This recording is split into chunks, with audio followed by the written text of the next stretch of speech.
Since monetizing, I made a whopping, for my new creators or aspiring creators, this is what I would do over again, knowing what I know now. It took me 4 long years to monetize my YouTube channel, but it doesn't have to be nearly as long for you. All right, let's talk payment and how you get paid from YouTube AdSense. That video got me a total of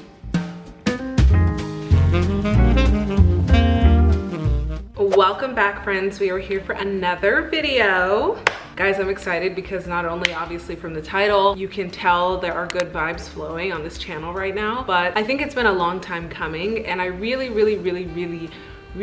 want to be some kind of like beacon of hope for people who have been doing YouTube for a long time, haven't seen a lot of success, and just really need an example of what it looks like to monetize and not monetize really fast. Like, I've seen videos of people monetizing in like 30 days after 3 videos, and it's not everyone's case. So if that hasn't been you, don't feel bad about yourself. Your time is coming. And honestly, I think by the time you monetize, you learn so much about video creation, content creation, yourself, the kind of content you want to put out there, your audience, that you realize that this is just the beginning. There's no like made it. Of course it's an accomplishment, of course it's something to be proud of, but you start to see, just like a child, they think that they want to be an adult until they're an adult and they're like, oh my gosh, I have so much more to go. I think it's similar with monetizing, but nonetheless it is something that is very gratifying because you probably worked very hard to get here. So today we are going to be breaking down everything I did to get monetized after 4 long hard years, and how you can get started too as a new YouTuber, a new content creator, but it doesn't have to be nearly as long for you. And if you're new here, my name is Ify. I'm 27. I live in Dallas, Texas, and I make content here on how to create your dream life and the lifestyle and the mindset you need to do so. I'm currently on the same journey trying to create my dream life, being an entrepreneur and a content creator full time. And I want to share with you the stuff that I never saw, the stuff I never had, the resources and tools that no one ever talked about. So as I'm going through my journey, I'm going to be sharing all of the information, all the platforms I'm using, all the tools I'm using, what it's like to create my business, what it's like to build an audience. And I'm putting this video in a new series that I'm creating here on YouTube and on TikTok called Behind the Dream. It's basically the behind the scenes of the journey of starting from a place where you're not necessarily aligned with your life to getting to your dream life. So in this series, every video is going to break down practical tips. It's the lessons, it's the mindset, it's the tools to help you go from point A to point B, which kind of segues into why I'm making this video. It's really for the dreamers who feel like they have something to share. I've always wanted to be a YouTuber since I was a kid. I've always wanted to be a content creator of some sort. Like, I was kind of going to places, taking photos, making my friends listen to my rants, like way before influencing was a thing. And videos like this kind of give me hope because they paint an accurate picture of like how much I can make in a certain amount of time. Mine wasn't instant. I had a lot of gaps. It wasn't sophisticated. It was very bootstrapped. And I think that's why it's going to be relatable to most people, because we don't all have like a fancy story to tell all the time, or we think we're boring, or we think that we can't make a channel, we don't have the editing skills. But if I've learned anything in my content creation journey, it's that done is better than perfect, and what you have is good enough. Of course, over time you learn how to frame things, make things more interesting, but usually you have a lot more than you think. You just have to get started. Content is a long game, but I'm sure if you talk to any successful content creator, it's so worth it to start. Today I'm going to be sharing with you how I monetize my channel, what I did right, what I did wrong, and how much YouTube has paid me in my first months of monetization. Feel free to skip to any parts that are more relevant to you. I know everybody's in a different part of their journey. I'm going to share my journey because it's not super fast and hacky. I feel like it's very realistic, slow growth. Then I'm going to talk a little bit about the monetization requirements if you're interested in learning how to monetize your content. Then I'll go over how much I made in my first months of monetization and the details on how I'm actually going to get paid. And then at the very end, I have some tips for new creators, people who are doing this in the process, just on what I would do if I had to start all over and optimize for growth, and some key lessons and takeaways that I've learned from my 4-year journey. And if you like this video, be sure to like and subscribe. This really helps my channel and helps me to put out content like this. And let's get into it. Okay, I thought we would change positions. I wanted to get a little bit more cozy. We're going to go through my whole journey starting out on YouTube, why I started my channel, like what was the purpose. So as you can see from my previous videos, I started posting actively in 2019. I wanted to be a content creator my whole life, so it wasn't unnatural, unusual. I think what really drove me to start my channel was doing something I hate, actually. It was when I started working full-time at my corporate job that I eventually quit, that I realized I needed a creative outlet. I had been ignoring most of my creativity for majority of my high school and college years. I never considered myself a creative until I went to college and actually realized like I can't ignore this for very long. So to cope, I majored in marketing. So I think by the time I started my full-time full-time job, I was like, I really need a place to put all of my ideas, my life. Like, I just want to document things. But I actually started posting 2019 when I went to New York, probably for one of the first times in my life, my favorite city. And I was like, I have to document this. I had no plan, no script, no nothing. I just knew I wanted to document it. I ended up editing that. And the funniest thing is it took me so long to get this video up. I was such a perfectionist about it, and it's still bad, like looking back, which is just another tip. Like, don't even try to make your first videos or your first few videos honestly super good, because no matter what, it's still going to be bad compared to the ones you make now. But I remember putting this video up and just being so proud that I put a video up, because it took me like 2 months to really get this up, and like consistently editing for 2 months, and it's still bad, so that's funny. But when I started the channel, I started to like put it on Instagram, share it with my friends. I had some buzz on Instagram already, so it was just nice to have people validating what I like to do. I was kind of nervous, but I was more excited than nervous about posting it. And then from there, I just kind of unlocked this other version of me, because I was like, I really love editing. Like, I love getting to document my life, making videos. It was such a thrill to see how just cutting a clip turned into like this beautiful like movie and story. And I basically knew from then on, like, this was something that was gonna stick in my life. And I remember when I started to hate my corporate job, which I have a whole video on how I quit and how I knew when to quit. But I remember during this time when I would be working from home and I would edit in between meetings, I was like, I love this. And if this was my full-time job, I know I've made it. So very rewarding looking back, because now I edit full-time. But from there, I was posting all my trips. I posted like hair videos, just anything that was catching my interest. And it wasn't really until I quit my full-time job that I kind of went in on it and made it a focus. Like, I am going to create videos consistently. I was still way too slow, and there was just so much I didn't know about how to be a consistent content creator, but I was really putting effort. This was kind of in my Instagram era when I was focusing on being a influencer on Instagram, but also I was like, let me have my YouTube channel secondary to that. And that's when I was creating on both of those platforms consistently,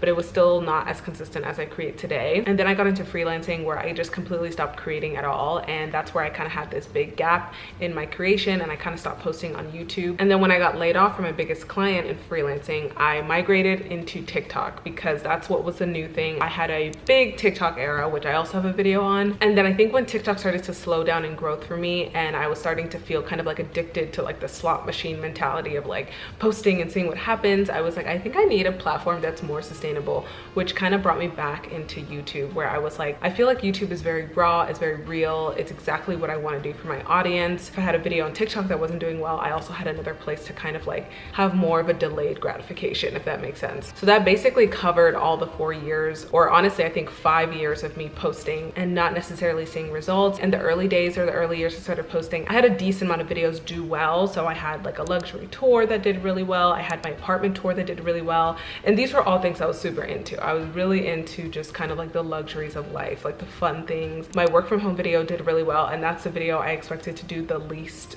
well. I just like thought that was such a bad video even when I made it, and that one was kind of like my mini viral moment on YouTube. So I think that's where I got most of my subscribers. But because I took so many breaks, there were a lot of gaps in my watch hours. So that's the biggest thing. If you're consistent with it and you're very on it, you will see that growth a lot faster. You wouldn't have to wait. Also, the watch hours is tracked from the past 12 months. So if you have year-long gaps, it's gonna make you start over the clock. So that also happened to me when I basically took like a year or two off when I was freelancing. Okay, so let's talk monetizing.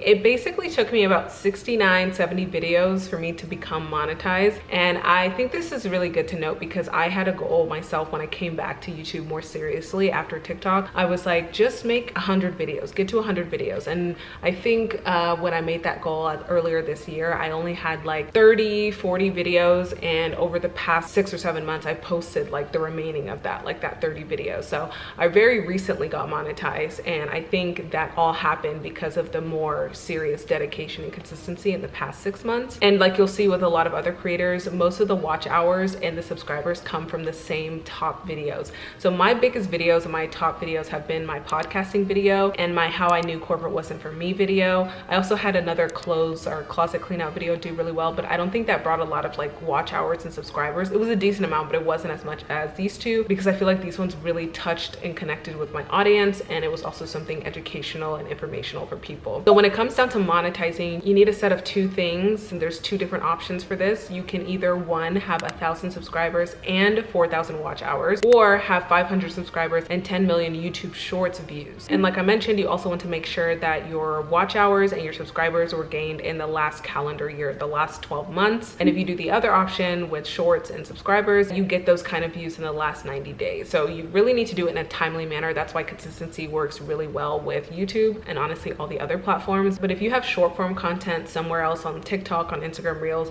you might as well just put it onto YouTube Shorts. It's still relatively new. But the good thing with long videos is that, one, they're longer, so you can get people to watch it for a long time if it's a quality video. And then also you really only need like one or two, like just like with me, to really go viral or really have reach for you to hit your goals. Also, you need to live in a country where the YouTube Partner Program is available. And you also need to make sure you're not going against any community guidelines. YouTube has a lot of resources for looking up all of those things to make sure that you are staying in the guidelines and that the program is available to you. Okay, let's dig into exactly what I made, how I made it, when, and how much I made in my first few months of monetization. But first, I'm gonna get a water and do a little bit of essential oils, set the vibe right.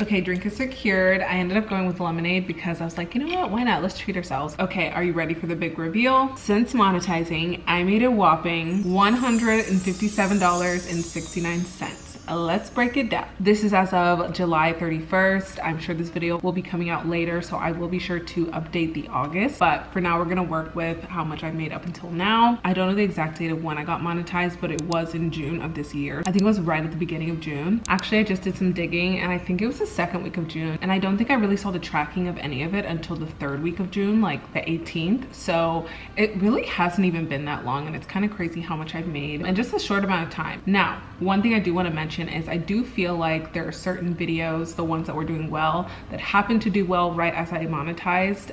Of course, like they're correlated. Like if you have videos that are doing well, you're probably gonna reach your numbers faster. But I don't think that's always the case because YouTube takes a while to like process how much you've earned. It wasn't showing me exactly everything up to date, but it was saying that it was calculating it. I noticed that the money was coming in like in $2 increments. So every single day, ever since that date, somewhere in the middle of June, I started earning $2 per day, and it was tracking from like earlier, if that makes sense. It was just behind in how much it's tracking. I don't know if it's caught up now, but and for $157.69, I had to get over 700,000 views, almost 12,000 watch hours, and almost 2.4 thousand subscribers. Now, of course, this is calculating everything lifetime from when my channel started. So technically it took me all these stats to get to where I am today, but I really think a lot of the action happened this year with those same two videos. If we break that down a little bit more, that $157.69 is split into like 3 categories. And this is how YouTube separates the money that you're getting. There's watch page ads, which are the ads that typically come up while you're watching a video, the ones that it allows you to skip after a certain amount of time. There's shorts feed ads. So now in your shorts feed, there's ads that come through. If people are watching that, you also can get paid from that. And then YouTube Premium. I'm not really sure exactly what YouTube Premium does differently or like why it's its own category, but my assumption is that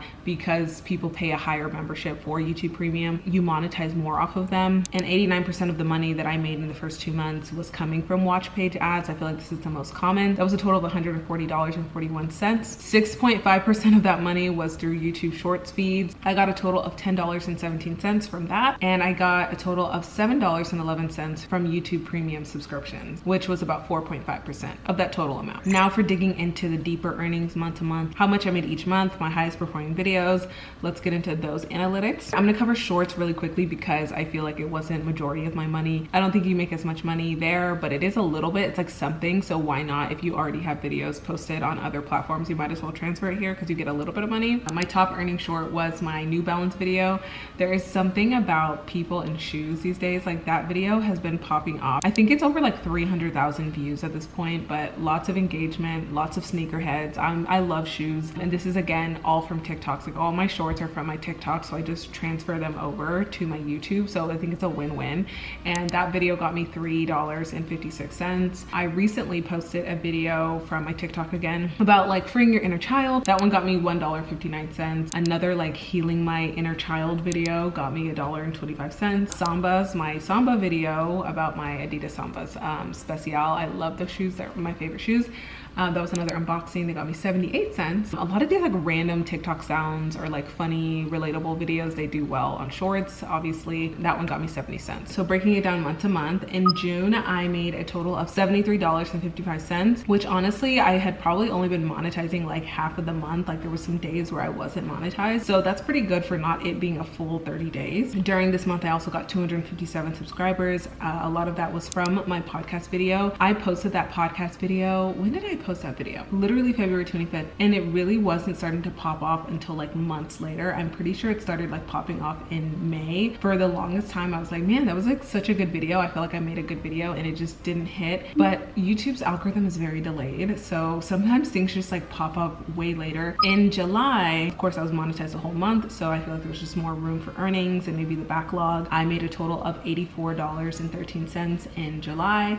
I got almost the same amount of subscribers, 258 subscribers. I had 1,400 watch hours, and then I had over 68,000 views. And even though we haven't gone to August yet, I'm very curious to see what is going to be the result, and I'll put that number here. This is how much I made in the month of August so far. I'll put the date as well. And now for the specifics on the exact videos and how they perform. Like I've said a million times already in this video, the podcast video really did pull through. It saved my ass, really got me to monetization, honestly. So out of my $157.69 total for both June and July, the podcast video got me $100.57 just from that video. So it makes up most of my income in terms of my monetization so far, and lots of comments. There's 160 comments in there, and one thing I do a lot is I comment back on every video. I think that also pushes it out more and more and more. My second top video was the How I Knew Corporate Wasn't For Me video. Again, I think that just resonates. If you have ever quit or you're about to quit, I feel like this video just like resonates with you because it's just so real, and it's crazy how much of a universal experience it is. That video got me $28.45. That one doesn't even have as many views. It's 6,519 views, but it still has really good engagement, over 360 likes and 91 comments. So it's very just like happening in there. And then my third top video is my 6 a.m. morning routine, which I am so happy because I love videos like this. Like this is literally all I watch on YouTube, like people's night routines, their morning routines, like self-development, like things like that. So this was my first attempt at doing it, and I made this video pretty close to when I got monetized. I do think it was like a video that just like, it did relatively well, but it got me $5.24 in terms of monetization. And I guess the videos that did the least in monetization were a lot of my previous like old videos. Even the ones that did well in the past, like my work from home favorites or my jewelry collection, things like that. My first apartment tour, they didn't really bring me any money. Of course, I think no one's watching them, and like there's no reason that they pushed out randomly in the algorithm, but they did the worst obviously in terms of like revenue. They're like under 5 cents. Okay, so speaking of CPM, RPM, like what the hell is that? Like what does it mean? I have done my research in the past, like watching people talk about it, so that's what I'm speaking from. I'm not an expert. I feel like all you really need to know is just the basics of what it is, so you can use that when you're analyzing your own videos. Okay, so CPM is the cost per milli. This is how much advertisers pay every 1,000 views.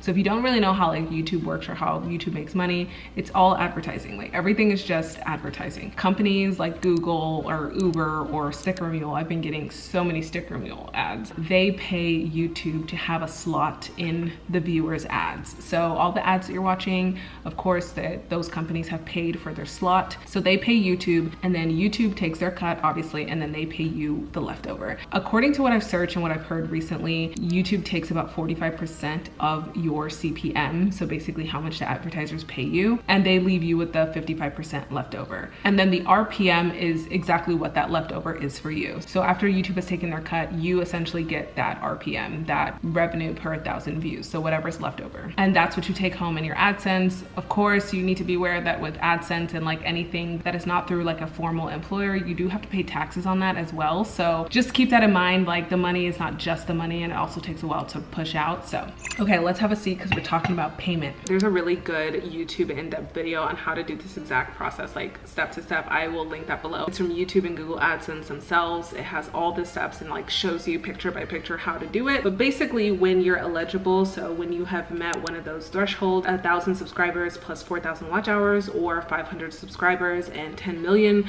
YouTube Shorts views, you are now able to apply to the program. I hit my 1,000 subscribers sometime in, but it was definitely last year. I think it was the end of last year, 2023, but I still didn't have the 4,000 watch hours because I took so many breaks. So you can apply early, but when you've hit either one fully, you will start the real opt-in, like opting into the program, the YouTube Partners program. You're basically going to sign up for a Google AdSense account. So you're going to create an account under Google AdSense, which is separate, but they work together. YouTube and Google AdSense work together to pay you. So there's 4 main steps. You're going to need to set up your tax information. You're going to need to set up your personal information and verify your address, your mailing address. You're going to need to set up your bank account, verify your bank account as well. And then you need to make sure you reach the threshold of $100 before they can pay you out. They don't cash out checks lower than that, so you have to reach the $100 before you get paid. Setting up the tax and personal information was really easy. I think verifying your address takes the longest part because they send a letter to your mailing address, the one that you put in, and they want to make sure you're a real person, that you have a real address. This is what it's going to look like when you get mailed a letter. It's in a more ambiguous letter, but underneath this is what it is. So you get this and it has your PIN in here, and this is the PIN that you're going to enter into your YouTube studio whenever you go in to verify your address. It takes about 2 to 3 weeks for this to be shipped out. Mine took about a week and a half, so it was actually pretty fast. I put in my PIN, and my next step is to verify my bank, which I actually need to go in and do, but they drop a certain amount in your bank account once you set that up, and then you have to tell them how much was deposited in there, assuming it's your account. And then after that, all you really need to do is reach the threshold for $100. They're going to pay you through that method that you set up. This all happens in your Google AdSense account, which you can access through your YouTube studio, but it's on a separate website. For my new creators or aspiring creators, this is what I would do over again, knowing what I know now, and if I was really optimizing for growth, because a lot of times like we're optimizing for different things. Some of us just want to express ourselves, we don't really care about growing. Some of us like want to build a personal brand. That is kind of where I was. I really wanted to just express myself. It was more of my hobby and my creative outlet, and then it was later when I wanted to turn my content into my full-time job, so I had to do different things to create that. Here's some things I would do differently. One, I think, is just committing faster, committing to the act of being a creator, committing to the act of posting consistently. I think the faster you are committing, the more you have room to be bad at it. And here's what I'm saying. I'm not saying commit so you can get the money tomorrow. I'm saying commit because you will have a period where you're just bad at creating videos. And bad is super subjective, but I'm just talking about like you're not in love with it. It's not exactly what you want it to be. There's still the creative gap, but you're doing it, you're showing up. And I think you're gonna need that time. Every creator that you look up to now had a moment where they weren't good at this, they didn't know how to do something, they were just beginning, or it's not exactly what they would have liked. You basically need time to fail, like test software, test angles, test cameras, things like that. So you're just starting that part. I would give yourself some kind of challenge. I think that helps new creators just get stuff out there, because you really just need to get your stuff out. Like you can't begin the learning process if all of it's in your head. One of my challenges was like just post 100 videos. Like that was my first thing, just get 100 videos out, but make it fun and optimize for learning in that part, because you're not trying to make the perfect video right now. You're just trying to start. You're just trying to get yourself in the habit of it. Another tip I would have for growth is focusing on value-driven content. And I know we hate hearing it. It's something I hated hearing all the time, because I'm like, what is my value? I don't know what my value is. That's what the experimentation is for. Once you get a little bit of practice, you can start to see what people find valuable. I did not know people found my teaching stuff, my educational, like life advice stuff very valuable until I started putting videos out there about it and just talking about things that I found fun. But once you understand what that is, I would make videos that are directly helping that person. I like to think of this as my target audience, or the past version of myself, or a future version of myself, just like something I've been through and I can speak to and I can help somebody on because I've been through it. Something like my podcast video, which is very outward driven, can give someone practical tips on how to do something. You give first, audience will give back. And I would also say to mix in some inward content too. Inward focused content is content that's really about you, how you want to express yourself. It's maybe not like a step-by-step or a tutorial, but it's valuable because it's personal. People get to see your personality, your innermost thoughts. They get to see if their values align with yours because you're being so like raw and vulnerable. These are important too, because that's what gets people into you as a person as opposed to just what you're giving them. And my last tip here is to replicate other creators who have done it right and who have done it well. This is a tip that I got from Dan Co, and I'm starting to actually implement this more now. It's not something I did in the past, but I definitely would start doing this now. Look at these key 3 things when you're posting videos: your title, your thumbnails, and your tags. For me, and it could be different for every creator, this has been the most worth my time to focus on. Thumbnails and titles are really what gets people into your video. So if those are not attractive, it's going to be really hard to get people into your video, get your watch hours, get your subscribers. So definitely keep it authentic. Like, start with your personal ideas, your personal stories,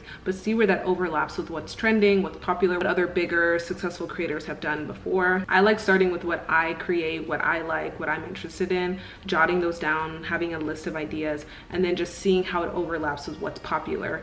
Every time I create a video now, and this is something I started to implement more this year, I see what the buzz is already. I look it up on YouTube, I see what other creators are doing. I use that as inspo, but not necessarily replicating the video that they've done, but using what I've already created or what I want to create and just enhancing it by making it more searchable, by making it more appealing through the thumbnail. And you want to make sure that your titles are something that is clear, explains exactly what you're going to talk about, but also kind of gives an edge, leaves them guessing, leaves them wanting to click more. I never am like not proud of a video, and I think that's huge because there's not a lot of things in life where just doing it is enough, and I feel like I've gotten to have that through YouTube. So if this is something that you've been considering, I highly encourage you to start. Like, you will be so happy and proud of yourself that you did, and that just boosts your confidence in general when you do things you say you're going to do, and you're having fun and you're living your best life. It just trickles into every other part of your life. So I really hope that this helped you understand the journey, understand what it's like, just a more realistic picture. And if you want to learn more about my TikTok journey or how to start a podcast, I will link those videos below. Thank you so much for watching and being here and being a part of this process for me. It means the world. It's helping me live my dream life, and I hope through this series and through this video you're able to live yours. Don't forget to subscribe to stay tuned for next videos, and I will see you in the next one. Bye.